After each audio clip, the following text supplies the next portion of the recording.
Hi mga dreamers, mga ka-bright side. Good evening. So sa mga mamis dyan, hello po mga mamshies.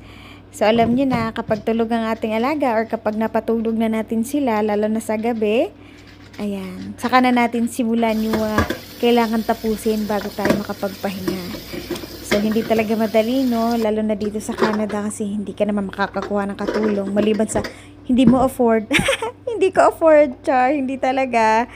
Ayan, kailangan mong mag-survive, kailangan mong makasurvive. So, ayun, tulog na po alaga ko.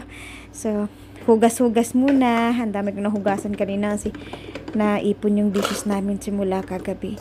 Ayan, pagkatapos niyan mga kapatid, ayun, tapon basura naman tayo. Saka pa tayo makakaligo. Ayan, so ginagamitan lang namin ng sterilizer mostly dito sa Canada yan. Malaking tulong dyan. So, sterilizer na rin yan siya. Wala lang siyang dryer yung nabili ko, hindi lang nagda-dry. Pero okay na rin yun, malaking tulong na. So, paano ba yan? Follow us for more. Subscribe na rin po kayo sa YouTube channel namin, Life with Elena. Ilalagay ko po sa Facebook page po namin. Thank you. Bye, bis.